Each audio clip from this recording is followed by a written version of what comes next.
Hey paleontologists, welcome back to another week where we're going to start drafting our very own fossil narrative. I'm in my Mardi Gras classroom this week because this week Mardi Gras is being celebrated, especially in Louisiana, which is this purple state right here on this pillow. So they are doing things like I think they're having to do it very carefully and socially distanced, but they celebrate with music, and they have this delicious king cake, and they get beads from parade floats. It's just a really fun time, and they dress up in masquerade masks. It's a really fun time for them. Anyway, okay, so let's look at our learning targets for today. I can identify criteria for a piece of compelling narrative writing. I can draft the beginning of my fossil narrative. That's what we're going to do today. Now, you're going to draft in your writing notebook. I want to draft our beginning, our middles, and our end all in the same place in our notebook so that when we go to make a book with pictures to publish this thing, I want all of your work together there, okay?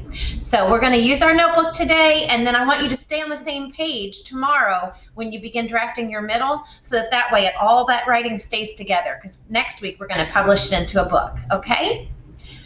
So let's talk about compelling writing. We want to make this really interesting, and we want people to want to read it. All right. So let's figure out what the criteria look like for a compelling narrative. Okay, so in your narrative here, you're going to describe where you are and what tools you have. You're going to include the actions you took to discover the fossil and what it looked like. You're going to include details to show what you thought and how you felt when you discovered the fossil. You're going to include actions you took after you found the fossil. You're going to include words that show the order of events, temporal words. And finally, you're going to follow the rules of writing with capitalization, spelling, complete sentences, and correct use of irregular verbs, because we're going to write in the past tense like this already happened. All right, but don't worry, this is a lot, but we've already practiced quite a bit of it. We've already practiced the actions and our thoughts and our feelings and temporal words. So a lot of it's already done.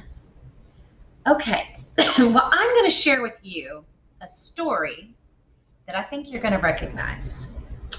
I wrote a compelling narrative, and I was pretending to be a great paleontologist. See if you can figure out who I was pretending to be.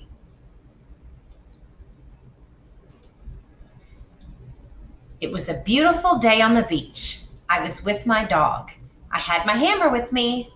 I was thinking about the interesting creatures that had lived a long time ago.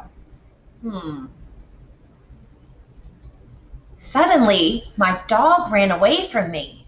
He started barking. I was climbing up a big rock to get him. Then I saw something. "What is this?" I said.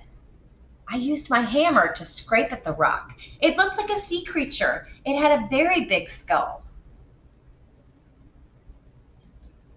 I kept scraping and could see more of the creature. I was surprised at how big it was. "This is so big.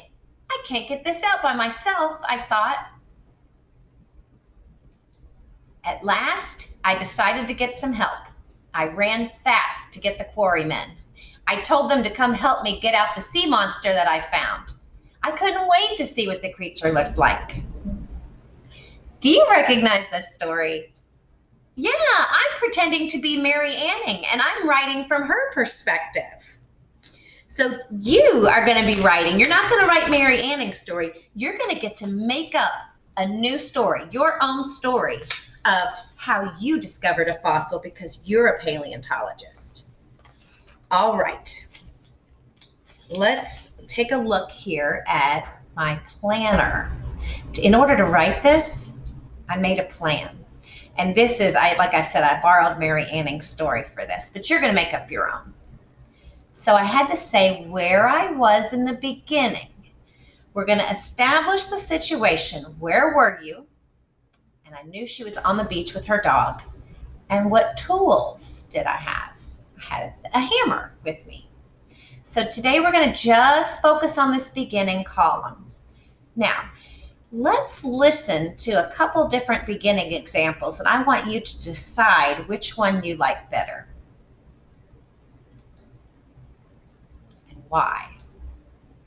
Option 1, it was a beautiful day on the beach. I was with my dog. I had my hammer with me. I was thinking about the interesting creatures that had lived a long time ago. Option 2, I was on the beach with my dog. I had a hammer. Okay, did they both tell you where I was and the tools I had? Yes, they did. They both did the parts they were supposed to do, but which one's more compelling? The first one, right? It's because it describes the day, and it's because it tells what the paleontologist was thinking.